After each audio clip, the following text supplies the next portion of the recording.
স্ত্রীকে ভালো রাখা মানে ভালো খাবার বা বাসস্থান নয়, তার আত্মিক শান্তিটা খুবই জরুরি। সবাই বিলাসিতায় সুখী হয় না।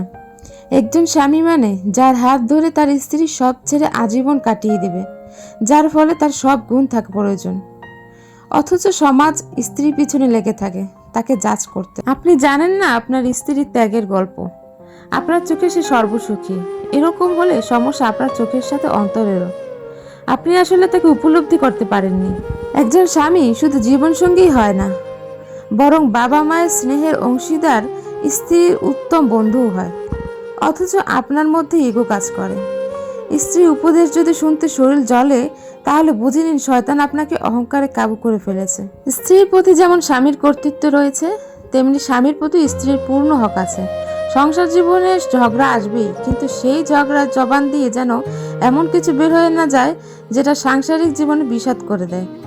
জীবন কেটে যাবে, কিন্তু জবানের কষ্টের ঘা কোনোদিন কোনো মলমই শুকাবে না। স্ত্রীর অনুভূতিগুলো তার হয়ে ভাবলে বুঝতেন তাকে, তার প্রতি আরো বেশি সদয় হতেন।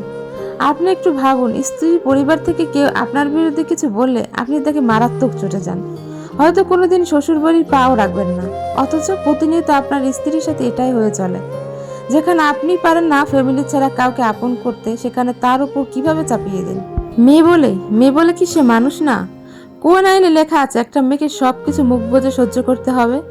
না রাষ্ট্রীয় আইন, আর না ইসলামিক শরিয়া। ইসলামিক দৃষ্টিতেও নারীরা হেসান না, না করলে বাধ্য নয়। স্ত্রীকে সম্মান দিতে শিখুন, কেননা আল্লাহর কাছে ওই ব্যক্তি উত্তম যে তার স্ত্রীর নিকট উত্তম। আমার কথা না, এটা হাদিসের কথা। একটা কথা আছে, সহজে পেয়ে গেলে মানুষ মূল্য দিতে জানে না। কথাটা শতভাগ সত্যি। কেউ যদি আপনাকে নিজের থেকেও বেশি সম্মান করে, ভালোবাসে, এমন মানুষকে আপনি স্বেচ্ছায় হারালেন মানে আপনি নিজেই নিজের প্রতি বেইমানি করলেন। আপনার প্রতি তার এত দুর্বলতা দেখে আপনি যা ইচ্ছে তাই করেন, পাত্তা দিলেন না, হারানোর ভয় করলেন না, ধরে রাখার চেষ্টাটুকু করলেন না। একদিন হলো এর ফল ভোগ করবেন। শুধু সময়ের অপেক্ষা।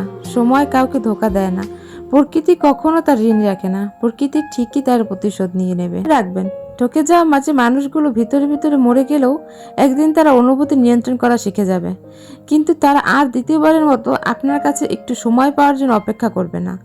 তাই কাউকে হারিয়ে অপেক্ষা না করার চেয়ে তাকে থাকতে মূল্যায়ন করতে শিখুন। প্রত্যেকটা মেয়ে আশা করে তার একজন কেয়ারিং হাজবেন্ড থাকুক, কারণ সে জানে তার যদি একজন কেয়ারিং হাজবেন্ড থাকে, তাহলে যত দুঃখ কষ্টই আসুক না কেন, সব সময় তার স্বামীকে সে পাশে পাবে। কিন্তু স্বামী একটু কেয়ারিং হলে আমাদের সমাজ তাকে বউ পাগল কাপুরুষের চেয়েও আরো অনেক অপমানজনক কথা বলে, তাকে ছোট করার চেষ্টা করে।